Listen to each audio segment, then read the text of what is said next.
नमस्कार दोस्त, स्वागत है आप सभी का विकास स्टडी पॉइंट पे। तो इस वीडियो में हम बात करने वाले हैं क्लास 12 का हिस्ट्री और चैप्टर नंबर 6 जिसका नाम है भक्ति सूफी परंपराएं। और ये कौन से सन की बात हो रही है? लगभग 8वीं से लेकर 18वीं सदी के बीच की बातें इसमें होंगी। देखिए, मैं पहले ही बता दूं, ये जो चैप्टर है बहुत ही अच्छा आपको लगने वाला है, क्योंकि इसमें धर्मों से रिलेटेड कई सारी चीजें हम पढ़ेंगे। उस समय किस तरीके से सगुण भक्ति निर्गुण भक्ति की जाती थी, जो सूफी संप्रदाय में लोग रहते थे किस हिसाब से अपना जीवन सर्वाइव करते थे, इन सभी लोगों के बारे में हम पढ़ने वाले हैं। तो बहुत ही अच्छा चैप्टर होने वाला है। और साथ ही साथ मैं आपको बता दूं, इस चैनल पे आपको सारे चैप्टर के साथ साथ इंपॉर्टेंट क्वेश्चंस भी देखने को मिलेंगे पर चैप्टर के हिसाब से, जो कि हम लाइव क्लासेस में करने वाले हैं। कब से शुरू होने वाली है? बस जल्दी स्टार्ट होने वाली है, तो हम उसमें इंटरेक्ट होंगे। ठीक है, तो चलिए करते हैं चीजों की शुरुआत और देखते हैं। चलिए, सबसे पहला हमारे पास आता है, सबसे पहला जो टॉपिक आता है, क्या आता है? भक्ति आंदोलन क्या है। भाई, भक्ति आंदोलन क्या है? देखिए, सबसे पहली चीज, हम सब अलग अलग रिलीजन से जुड़े हुए हैं। कोई मुस्लिम है तो कोई हिंदू है तो कोई सिख है तो कोई ईसाई है। सबके अपने अपने इष्ट देव हैं, सब अपनी पूजा अर्चना इस तरीके से करते हैं। ठीक है, तो यहाँ पे भक्ति आंदोलन का क्या अर्थ हुआ? भक्ति आंदोलन का मतलब होता है एक ऐसा आंदोलन जो तब किया जाता है जब ये समझ में आता है कि या तो हमारे धर्म पे खतरा है, या फिर हमारे धर्म के अंदर ही कुछ कमी है, या हमारे धर्म के अंदर, देखो धर्मों में कोई कमी नहीं होती, बल्कि धर्मों को करने वाले जो व्यक्ति है ना, उनमें कमी होती है। लोग अपने फायदे की वजह से उन चीजों का यूज करते हैं। ठीक है, तो उनके खिलाफ किया जाता है आंदोलन, उसी को हम क्या कहते हैं? भक्ति आंदोलन कहते हैं। ठीक है, तो क्या लिखा है? भक्ति आंदोलन एक सामाजिक और धार्मिक आंदोलन था जिसमें कई संतों तथा सुधारकों ने समाज में फैली कुरीतियों, भेदभाव और जातिवाद का विरोध किया।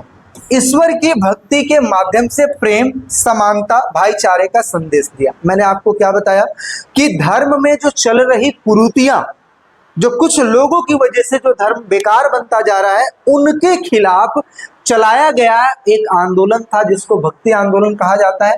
ठीक है, जिसमें जो कई सारे जो संत थे, जो कई सारे सुधारक थे, इन्होंने जो समाज में फैली हुई जो कुरीतियां थी, मतलब जो बुराइयां थी, जो भेदभाव था, जो जातिवाद था, इन सभी का विरोध किया और ईश्वर की भक्ति के माध्यम से किस चीज का संदेश दिया?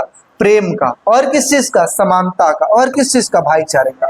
देखिए, हम अगर किसी भी धर्म से रिलेटेड है ना, अगर हम भक्ति पूजा पाठ करते हैं तो जाहिर सी बात है हर पूजा पाठ, हर रिलीजन में एक बात जरूर सिखाया जाता है, क्या? भाईचारा, समानता, इंसानियत, हर एक चीज सिखाया जाता है। ठीक है, तो भक्ति का मतलब ही यही होता है कि अपने अंदर इन चीजों की जागृति करना और लोगों के साथ समानता बना के रखना। ठीक है, तो जो एक भक्ति आंदोलन क्या था, ये चीज हमने समझा कि इन सभी चीजों का विरोध करने के लिए एक आंदोलन चलाया गया था।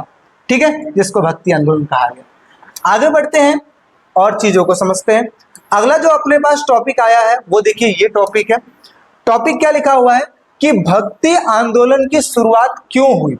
क्या ऐसे वजह थे जिसकी वजह से भक्ति आंदोलन को शुरू किया गया? तो देखिए क्या है, प्रचलित धर्मों में बहुत सारी बुराइयां आ गई थी जिसकी वजह से भक्ति आंदोलन को शुरू करना पड़ा। क्या क्या? तो सबसे पहला है जातिवाद। जैसे देखते हो कि पहले के समय ऐसा होता था कि ब्राह्मण, क्षत्रिय, वैश्य और शूद्र, जो उसमें एक अपने आप को सबसे बड़ा समझता है, दूसरे को सबसे नीचा समझता है, इस प्रकार की चीजें चलती थी।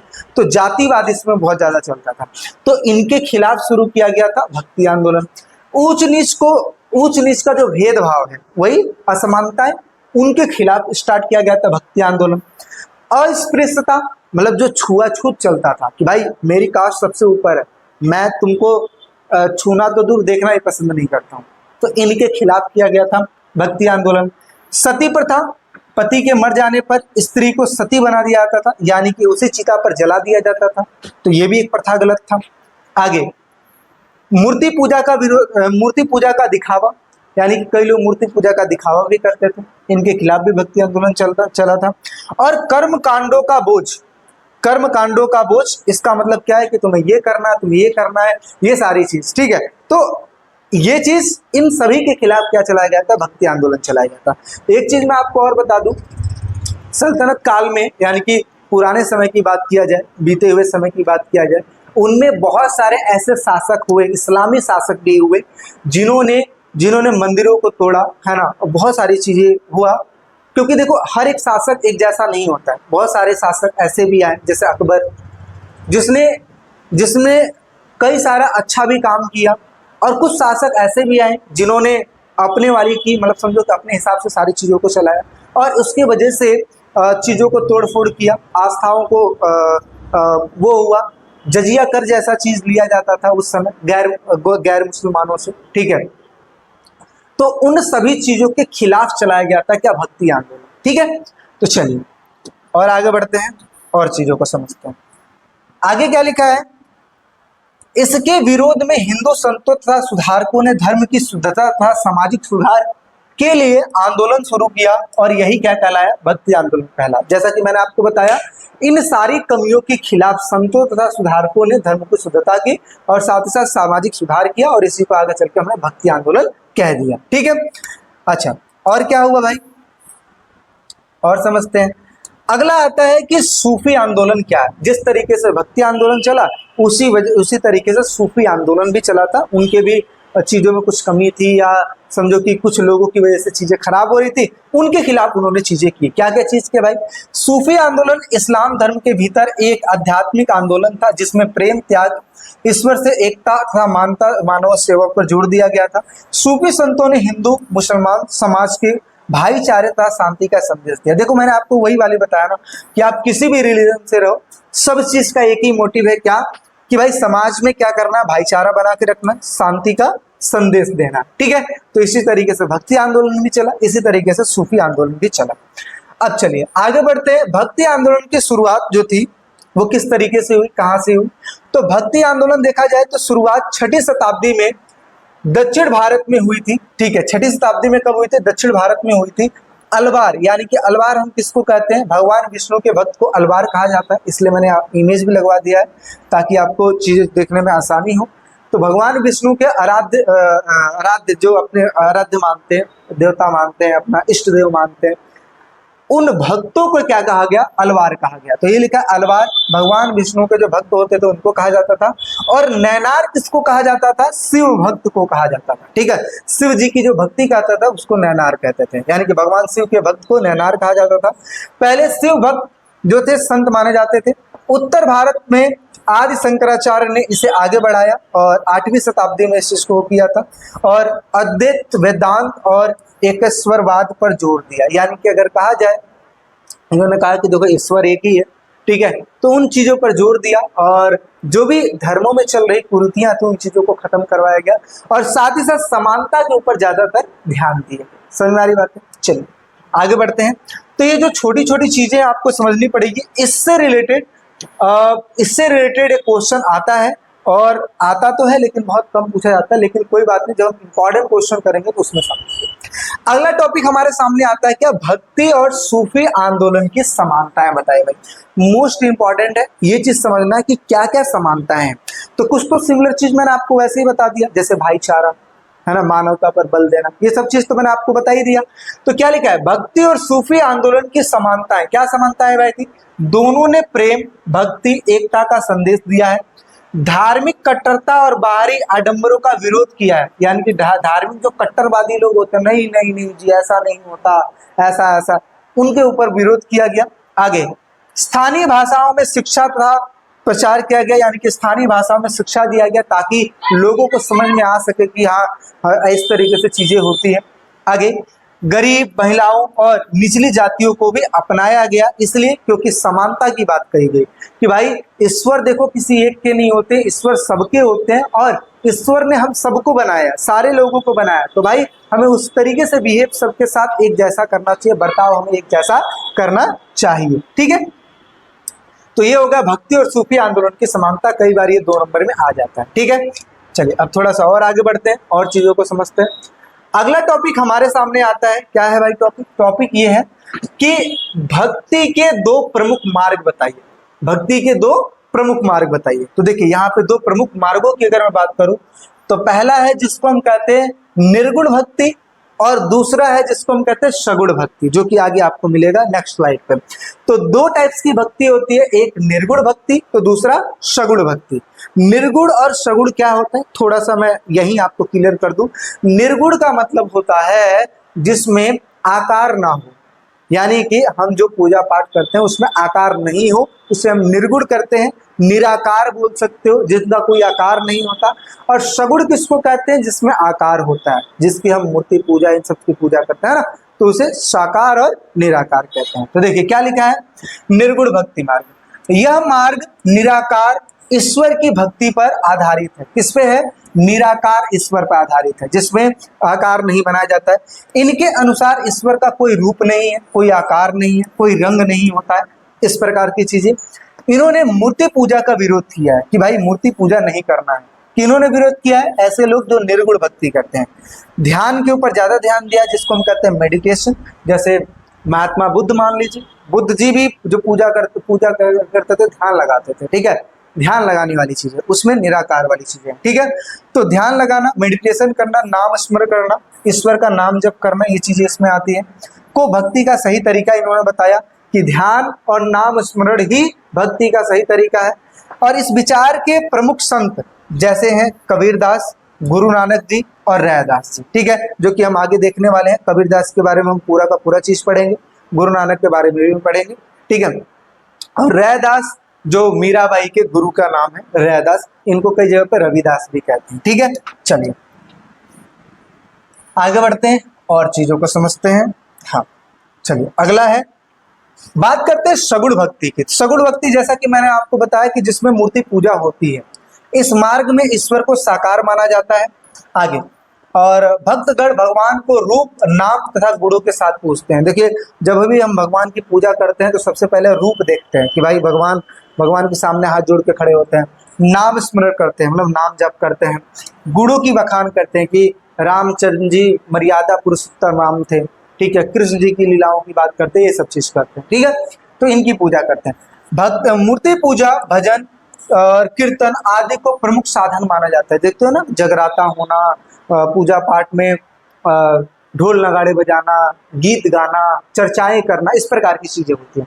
मुख्य रूप से भगवान राम और कृष्ण की भक्ति लोकप्रिय रही है। किसकी, कई जगहों पे राम जी की पूजा होती है, कई जगहों पे कृष्ण जी की पूजा होती है, और अलग अलग जगहों पे प्रसिद्ध। जैसे अयोध्या में चले जाइए तो राम जी की पूजा होती है, मथुरा में चले जाइए तो कृष्ण जी की पूजा होती है, ऐसे अलग अलग जगहों पे अलग अलग पूजाएं होती, ठीक है। अच्छा, इस विचार के प्रमुख जो संत थे कौन थे, मीराबाई हो गए, तुलसीदास जी हो गए, सूरदास जी हो गए। ये लोग ऐसे हो गए जिन्होंने मूर्ति पूजा किया है। क्या किया है, मूर्ति पूजा। और उससे पहले हम जो निर्गुण की बात किए हैं वो ऐसे लोग हैं जिन्होंने निराकार की पूजा की है, जिसमें नाम जप करना ज्यादा उसमें मैंडेटरी था। जैसे एग्जाम्पल के तौर पे हमने बात कर लिया गुरु नानक जी का, हमने बात कर लिया, ठीक है। इसके साथ साथ हमने कबीरदास जी का बात कर लिया, ठीक है। चलिए अब बढ़ते हैं हमारे अगले टॉपिक की तरफ, जो कि अब आता है यहाँ पे भक्ति आंदोलन के कारण, यानी कि कौन से ऐसे कारण है जिसकी वजह से इसको वो चीज का। सबसे पहले चीज, रूढ़िवादिता को खत्म करा। रूढ़िवादिता का मतलब होता है अंधविश्वास, वो उसको खत्म करने के लिए भक्ति आंदोलन की शुरुआत की गई थी।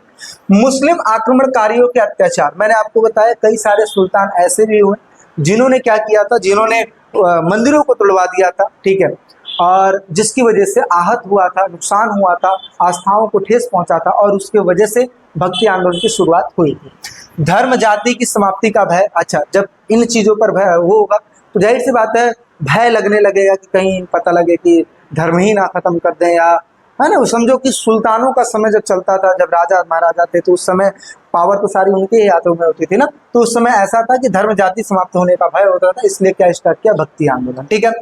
दलितों का उद्धार, ठीक है, साथ ही साथ वर्ण व्यवस्थाओं का अंत, ये सब चीज हो गया आपका भक्ति आंदोलन का मुख्य कारण रहा है, ठीक है, जिसकी वजह से स्टार्ट किया गया। वर्ण व्यवस्था हुई, ब्राह्मण क्षत्रिय वैश्य और शूद्र, इनका खत्म था। दलितों का उद्धार मैंने बताया, क्योंकि सबसे ज्यादा जो भेदभाव होता था दलितों के साथ ही होता था, तो इन चीजों के लिए स्टार्ट किया गया था भक्ति आंदोलन, ठीक है। चलिए अब बढ़ते हैं आगे। भक्ति आंदोलन की विशेषताओं की बात कर ली जाए तो देखिए, विशेषता में सबसे पहले चीज वर्ण व्यवस्था का विरोध किया गया, जिसमें ब्राह्मण क्षत्रिय वैश्य और शूद्र ये जो व्यवस्थाएं थी इनका विरोध किया गया। हिंदू मुस्लिम एकता पर बल दिया गया। भाई देखो, हर धर्म एक समान है, तो हमें भाई भाई की तरफ मिलकर रहना चाहिए। ऐसा स्थानीय भाषाओं में उपदेश दिया गया, क्या किया गया, स्थानीय भाषाओं में उपदेश, ताकि नॉर्मल से नॉर्मल बंदा समझ पाए, जो अनपढ़ भी है ना उसको भी समझ में आ पाए कि इसका क्या महत्व है। ठीक है, आडंबरों को विरोध किया गया, मतलब खत्म किया गया। आडंबर वही पाखंड जो तरह तरह की होती है समाज में। और मानव सेवाओं पर बल दिया गया, मानव सेवाओं पर बल दिया गया, इंसानियत के ऊपर ध्यान दिया गया, समानता पर बल दिया गया कि भाई सारे लोग बराबर हैं, सबके साथ एक समान बर्ताव करना चाहिए, हमें किसी के साथ कभी भी असमानता नहीं करनी चाहिए, मतलब भेदभाव नहीं करना चाहिए। चलिए अगले टॉपिक की तरफ चलते हैं। क्या लिखा है, भक्ति की प्रचलित परंपराएं कौन सी है भाई, प्रचलित परंपराएं।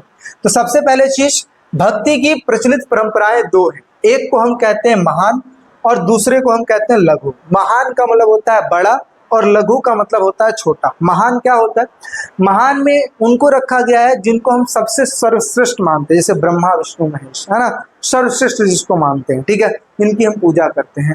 और लघु का मतलब होता है स्थानीय देवी देवता। आप विजिट मतलब कहीं भी चले जाओ, गांव में चले जाओ, कहीं और चले जाओ, आप देखोगे मंदिर कई सारे मिलेंगे, ठीक है, वो कहाँ आते हैं, वो लघु में आते हैं। कहाँ आते हैं, वो लघु में आते हैं। जैसे अपने क्षेत्र के देवी देवता हो गए, जैसे अब खेत के देवी देवता हो गए, ये वो लघु में आते हैं। तो क्या लिखा है, पहली परंपरा थी महान, जिसमें वैदिक धर्म को शामिल किया गया था। इसका पालन समाज के उच्च वर्ग जिसमें ब्राह्मण करते थे, जैसे ब्राह्मणों की बातों को बहुत माना जाता था। बड़े देवी देवताओं जैसे विष्णु जी, शिव जी आदि की पूजा होती थी। आगे बात करते हैं दूसरी परंपरा जो लघु थी, जिसमें क्या था, क्षेत्रीय देवी देवताओं को पूजा करते थे, जिनका पालन समाज के निम्न वर्ग करते थे। पूजा उपासना की स्थानीय तथा सरल विधियां इत्यादि होती थी। ये देखो, ये इस हिसाब से बताया गया है कि एक महान जो कि ब्राह्मण वर्ग पूजा करते थे और एक निम्न जो थी उसको लघु कहा जाता था, जो को समाज में जो निम्न वर्ग थे वो लोग पूजा किया करते थे। ठीक है, चलिए आगे थोड़ा सा और बढ़ते। एक व्यक्ति है जो ऊपर जो हमने ये पढ़ा ना, लघु और जो महान वाली जो चीजें हमने पढ़ा है ना, ये किसके अनुसार पढ़ा है हमने, इनके हिसाब से पढ़ा है। क्या है नाम है, रॉबर्ट रेडफील्ड के अनुसार ये सारी चीजें हमने पढ़ा है। तो समय के साथ महान तथा लघु परंपराएं मिल गई। ठीक है, यानी कि कहा जाता है कि जो समय के साथ जैसे जैसे समय बीतता गया, ये जो स्टार्टिंग में जो महान और लघु वाली जो परंपराएं थी ना, ये आपस में क्या हो गई, मिल गई। ठीक है, किसने ये बात बोला है, रॉबर्ट रेडफील्ड ने इस बात को कहा है कि समय के साथ साथ महान तथा लघु की जो परंपराएं थी आपस में मिल गई। आगे क्षेत्रीय देवी देवताओं को भी वैदिक धर्म में शामिल कर लिया गया, यानी कि सबको शामिल कर लिया गया वैदिक धर्म में। तो स्टार्टिंग में देखा जाए तो विष्णु जी की पूजा होती थी, राम जी की पूजा होती थी ऐसे, लेकिन समय के साथ चीजों में परिवर्तन हुआ और सबको शामिल कर लिया गया। आगे दक्षिण भारत तथा भक्ति आंदोलन। अब यहाँ से हम स्टार्ट करेंगे कि जो भक्ति आंदोलन की जो शुरुआत हुई थी दक्षिण से स्टार्ट की गई थी। तो क्या लिखा है, 6वीं शताब्दी के बाद दक्षिण भारत में भक्ति आंदोलन की शुरुआत की गई थी और इस दौरान कई भक्ति संत उभरे जिन्होंने दो भागों में इस चीज को बांट दिया, एक अलवार और एक नैनार, जो कि आपको ऑलरेडी थोड़ी बहुत चीजें मैंने आपको बता दी। अलवार हम उसको कहते हैं, विष्णु जी के भक्त को अलवार कहते हैं। नैनार हम किसको कहते हैं, शिव जी के भक्त को हम क्या कहते हैं भाई, नैनार कहते हैं। ठीक है, आगे समझ लेता है। आगे क्या लिखा हुआ है, आगे लिखा है अलवार कौन थे। अब देखिए यहाँ से मेन क्वेश्चन स्टार्ट होता है, 4 नंबर में आप लोग पढ़ोगे अलवारों के बारे में, नैनारों के बारे में, ये सब चीज पढ़ोगे। तो क्या लिखा है, अलवार वो संत थे जो भगवान विष्णु की भक्ति किया करते थे। ये विष्णु जी को सर्वश्रेष्ठ ईश्वर मानते थे। इन्हें विष्णु जी के भक्त यानी कि हरि के नाम से जाना जाता था। ठीक है, मतलब इन्हें विष्णु जी के भक्त हरि के नाम से जाना जाता था। मतलब क्या है कि ये इनको हरि भी कहा जाता है। ठीक है, मेरे तो हरि हैं, मेरे तो नारायण है, मेरे तो विष्णु है, ऐसे। आगे ऐसा माना जाता था कि विष्णु जी ने बुराई के अंत के लिए कई बार अवतार भी लिए, बिल्कुल अवतार लिए हैं। अलवारों की कुल संख्या 12 मानी जाती है, यानी कि टोटल अलवारों की संख्या कितनी मानी जाती है, 12 मानी जाती है। विष्णु भगवान जो विष्णु भक्त थे वो लक्ष्मी जी और श्री को उनकी पत्नी के रूप में मानते हैं, यानी कि इनकी पत्नी के रूप में मानते हैं। और प्रमुख अलवार संत, ये ज्यादा इंपॉर्टेंट है, 1 नंबर के क्वेश्चन में आता है। ठीक है, प्रमुख अलवार संत जिनको नम्मालवार कहा जाता है, अंडाल कहा जाता है। ठीक है, एकमात्र महिला अलवार थी अंडाल। ठीक है, अब यहाँ पे देखिए मैं आपको बता दूं कि क्या क्या सारा ज्यादा इंपॉर्टेंट है। सबसे पहले ये वाला चीज, अलवारों की कुल संख्या कितनी थी, 12, ये ज्यादा इंपॉर्टेंट है।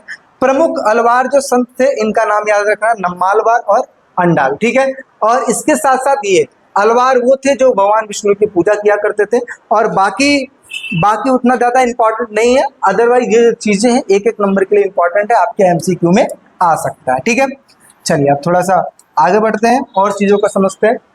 अब प्रमुख अलवार संत, जैसा कि मैंने आपको उधर ही बता दिया कि नम्मालवार हो गए, ठीक है, और एक व्यक्ति को इसमें और जोड़ा गया है, क्या लिखा है, टोदरा डिप्पोडी, ठीक है, ये भी आपके बुक में दिया हुआ है, तो आप इनको भी याद कर सकते हैं, अदरवाइज अंडाल तो है। ठीक है, ये तीन प्रमुख जो थे ये संत थे किसके, अलवार के थे। ठीक है, अब इनकी रचनाओं की थोड़ी बात कर लेते हैं कि इन्होंने क्या चीज की रचना की है। अलवारों द्वारा रचित जो भक्ति ग्रंथ था, जिसको क्या कहा जाता था, नलियार दिव्य प्रबंधम, ये जो है ये एक नंबर के क्वेश्चन में आपके एमसीक्यू में देखने को मिलेगा। ठीक है, कि नालायार दिव्य प्रबंधम, ये जो है एक नंबर के क्वेश्चन में आपको आता है एमसीक्यू में। ठीक है, इस अगर देखा जाए तो इसमें लमसम 4000 भक्ति गीतों का संग्रह, यानी कि ये जो चीज है इसमें कम से कम 4000 भक्ति गीत को रखा गया। ठीक है, आगे चलिए आगे बढ़ते हैं। अब देखते हैं नैनारों के बारे में। जैसा कि हमने अलवार के बारे में पढ़ा जो कि विष्णु जी के भक्त थे, ऐसे भक्तों को कहा जाता था, वैसे ही नैनार किसको कहा जाता था, जो शिव जी के भक्त थे उनको कहा जाता था। क्या लिखा है, नैनार वो संत थे जो भगवान शिव की भक्ति किया करते थे, इन्हें शिव भक्त भी कहा जाता था, और ऐसा माना जाता था कि रुद्र के विचारों से शिव की उत्पत्ति हुई है। ठीक है, तो और अक्सर देखते हो आप रुद्राक्ष वगैरह जो धारण करके रखते हैं ना, ऐसा माना जाता है कि जो रुद्र के विचारों से शिव की उत्पत्ति हुई थी। शिव को विनाश का देवता माना जाता है, जैसे कहा जाता है कि पृथ्वी को बनाया किसने, ब्रह्मा जी ने, संचालन का कार्यभार किसको सौंप दिया गया, ये विष्णु जी को सौंप दिया गया, और संहारक का जो काम सौंपा गया वो शिव जी को सौंपा गया। ठीक है, तो यही लिखा है, शिव जी को विनाश का देवता माना जाता है, साधु संतों का देवता माना जाता है। ठीक है, अक्सर आप देखते जो साधु संतों शिव भक्ति किया करते हैं। नैनार संतों की संख्या 63 थी। अलवारों में हमने कितना पढ़ा था, 12, और इनमें हमने कितना पढ़ रहे हैं, 63 थी।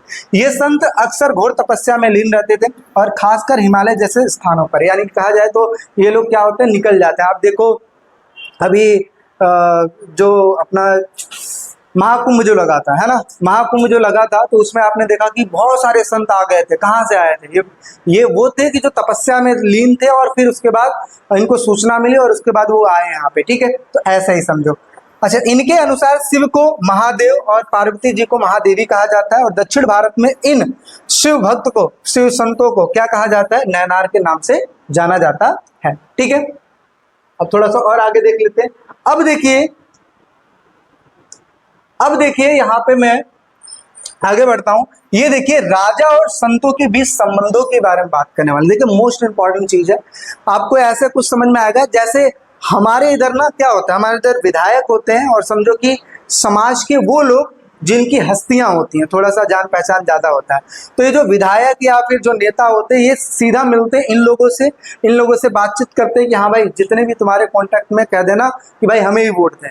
तो समझो इनका टारगेट क्या है, इनका टारगेट है समाज के प्रतिष्ठित लोगों को कनेक्ट करना। ऐसे ही जो राजा होते थे संतों को कनेक्ट करते थे, क्योंकि संतों के कांटेक्ट में अगर देखा जाए तो बहुत सारे लोग होते हैं, और जहाँ पे संत इंप्रेस हो गए वहीं पे समझो कि जो राजा है, राजा के साथ राजा को ज्यादा से ज्यादा समर्थन मिल जाएगा। तो वही वाली चीज है। तो देखिए क्या लिखा है, राजा और संतों के बीच अच्छे संबंध हुआ करते थे, और इसका एक प्रमुख कारण यह था कि संतों को जनता बहुत ज्यादा पसंद करती थी, और इसी वजह से राजा संतों के साथ अपना टाई अप करके चलता था। ठीक है, संतों के अनेकों अनुयायी होते थे, और इसलिए राजा भी इनका सम्मान किया करते थे। ठीक है, राजा संतों के माध्यम से जनता का समर्थन प्राप्त करना चाहते थे। जैसा कि अभी मैंने आपको बताया कि जहां संत इंप्रेस, वहां पे उनका जितने भी फॉलोअर्स है सबके सब इंप्रेस हो जाएंगे। ठीक है, आगे संतों की यात्राओं के दौरान उन्होंने कुछ जगहों पर ईश्वर का निवास स्थान बनाया। ठीक है, यानी कि जहां जहां संतों ने कहा वहां पे इन्होंने क्या किया, ईश्वर का निवास स्थान बना दिया, मतलब मंदिर बना दिया। ठीक है, और इसकी वजह से क्या होगा, संत खुश हो जाएंगे। जब संत खुश होंगे तो जनता खुश होगी, और जब जनता खुश होगी तो वोट किसको देंगे, राजा को। अब कहोगे भैया उस समय वोटिंग थोड़ी ना चलता था, वोटिंग से मतलब नहीं है, समर्थन से मतलब है। ठीक है, कई बार बगावत भी कर देती है ना जनता, इस वजह से राजा जो है अपना समर्थन पाना चाहता है। ठीक है, आगे बाद में उन जगहों पर राजाओं ने भव्य मंदिर बनवा दिए, और ऐसे स्थानों को तीर्थ स्थल बना दिया जाता था। आगे कई राजाओं ने संतों की मूर्तियां भी बनवाई हैं। ठीक है, उदाहरण के लिए अगर देखा जाए तो जैसे चिदम्बरम में देखा जाए, तंजावुर में देखा जाए, ठीक है, गंगेकोंडा चोलपुरन में देखा जाए, और इन स्थानों पर बने जो मंदिर है ये देखने को मिलते हैं, जो कि हम मैप का जो क्वेश्चन करेंगे उसमें ये सारी चीज आपको देखने को मिलेगा। ठीक है, चलिए अगले टॉपिक पे चलते हैं। अगला टॉपिक क्या लिखा है, कर्नाटक की वीर शैव परंपरा। अब देखिए वीर शैव परंपरा की अगर मैं बात करूं तो देखिए वीर शैव को कहा जाता था शिव जी के वीर। ठीक है, शिव जी के वीर, जैसे आपने अभी सुना होगा बजरंग दल, है ना, तो उसमें कहते हैं कि जितने भी लोग बजरंग दल में शामिल हैं बजरंग बली के सारे भक्त हैं, ऐसा कहा जाता है। ऐसे शिव के वीर को वीर शैव कहा जाता था। 12वीं शताब्दी में कर्नाटक में एक ब्राह्मण थे, ठीक है, जिनका नाम था बसवन्ना। इनका नाम याद करके रखिएगा, ये भी एक नंबर में आता है। ठीक है, पहले वो जैन धर्म को मानते थे, लेकिन बाद में उन्होंने ब्राह्मणवादी व्यवस्था का विरोध किया और उन्होंने समाज में जो फैली कुरीतियां थी, मतलब जो बुराइयां थी, जो ऊंच नीच थी, इन चीजों का विरोध किया और सुधार की शुरुआत की, मतलब जो बुराइयां उन चीजों को खत्म करवाया। बसवन्ना ने एक नई परंपरा की शुरुआत की और जिसके अनुयायी वीर शैव कहलाए, यानी कि इन्होंने एक नई परंपरा की स्टार्टिंग की और इसी को वीर शैव कहा जाता था। ठीक है, और या फिर आप कह लो लिंगायत कहा जाता है। लिंगायत का मतलब होता है जैसे शिवलिंग की हम पूजा करते हैं ना, तो ये इनको महत्व दिया गया। ठीक है, आगे ये लोग भगवान शिव की पूजा लिंग के रूप में करते थे और लिंगायत परंपरा में ब्राह्मणों की मध्यस्थता की जरूरत नहीं थी। अगर कहा जाए तो इसमें ब्राह्मणों को इग्नोर किया गया, यानी कि इनकी जरूरत नहीं हुआ करती थी। अच्छा, हर कोई शिव की पूजा कर सकता था, क्योंकि देखो स्टार्टिंग में कहा जाता था कि भाई जो पूजा पाठ ये सब सारी चीजें सिर्फ ब्राह्मण ही करवाएंगे, ऐसा ऐसा, लेकिन आगे चल के इन चीजों को ना थोड़ा सा नजरअंदाज किया गया, क्योंकि देखो आस्था की आजादी सबको है। जो भगवान में जिसकी आस्था होगी वो उनकी पूजा करेगा ही। तो इसलिए कहा गया कि लिंगायत परंपरा में ब्राह्मणों की मध्यस्थता की जरूरत नहीं थी और हर कोई शिव की पूजा कर सकता था। आज भी कर्नाटक और आसपास के क्षेत्रों में लिंगायत समुदाय का एक महत्वपूर्ण धार्मिक समूह देखने को मिलता है। ठीक है, तो ये तो था वीर शैव परंपरा। आप यहाँ पे एक चीज और लिख लीजिएगा, शिव के वीर को, ठीक है, शिव के वीर को कहा जाता था वीर शैव। ठीक है, चलिए आगे बात करते हैं। लिंगायत की विचारधाराओं की थोड़ी सी बात कर लेते हैं। तो जिसमें क्या लिखा है, लिंगायत की विचारधारा कुछ इस प्रकार से थी। लिंगायत मानते थे कि भक्त की मृत्यु होने के बाद शिव में वो लीन हो जाते हैं, यानी कि दोबारा से पुनर्जन्म नहीं होता, वो शिव में ही लीन हो जाते हैं और वापस दुनिया में नहीं आते। और इन्होंने पुनर्जन्म यानी कि जन्म फिर से ना हो की बात इन्होंने मानी कि भाई देखो जो भी भक्त मरता है उसका दोबारा से जन्म नहीं होता। जाति प्रथा का इन्होंने विरोध किया, सभी को समान समझा गया। अस्पृश्यता यानी कि छुआछूत का विरोध किया गया, क्योंकि उस समय बहुत ज्यादा चलता था। आगे शवों को जलाने के जगह पर दफनाने पर जोर दिया गया, यानी कि इनका मानना यह था कि भाई जलाना सही नहीं है, दफनाने पर ज्यादा जोर दिया गया। ठीक है, आगे विधवा स्त्री का दोबारा विवाह कराने का समर्थन किया गया। देखो स्टार्टिंग में मैंने आपको बताया क्या चलता था, सती प्रथा चलता था, यानी कि पति की मृत्यु के बाद उसी चिता पर लेडीज को बैठाकर जला दिया जाता था, जो कि परंपरा गलत थी। आगे चल के इस चीज को खत्म किया गया और दोबारा से विवाह कर दिया गया। मतलब क्या है कि दोबारा आप विवाह कर सकते हो। ठीक है, और उनके समुदाय में अंतिम संस्कार में मृतकों को दफनाया जाता था। अभी मैंने आपको बताया जलाने पर नहीं बल्कि दफनाने पर जोर दिया जाता था। ठीक है, तो आप देख सकते हैं लिंग के रूप में पूजा होती थी। ठीक है, तो ये तो हो गया आपका first part. I hope so आपको वीडियो अच्छी लगी होगी। अगर वीडियो में कोई भी डाउट, कोई दिक्कत परेशानी आए तो आप मुझे कमेंट सेक्शन में कमेंट कर सकते हैं। और बाकी बेटर सर्विस के लिए आप विकास स्टडी पॉइंट का ऐप जरूर डाउनलोड करें, क्योंकि ये सारी चीजें जो कि आपको यूट्यूब पे देखने को मिलती है, जहाँ पे बहुत सारा ऐड चलता है, डिस्ट्रक्शन होती है, वहीं पे आपको हमारे ऐप में जो फैसिलिटी है देखने को मिलेगी। किस चीज की, सबसे पहले उसमें ऐड नहीं चलेगा, सारा चीज इसमें सीरियल वाइज मिलेगा, नोट्स से लेकर इंपॉर्टेंट क्वेश्चन हर एक चीज देखने को मिलेगा। ठीक है, बाकी अगर ज्यादा जानकारी चाहिए तो डिस्क्रिप्शन में मेरा नंबर है, आप मेरे से कांटेक्ट कर सकते हैं। तो चलिए, वीडियो अच्छी लगी तो लाइक शेयर सब्सक्राइब जरूर करें। मिलते हैं एक नेक्स्ट वीडियो में, अभी के लिए टेक केयर, बाय बाय।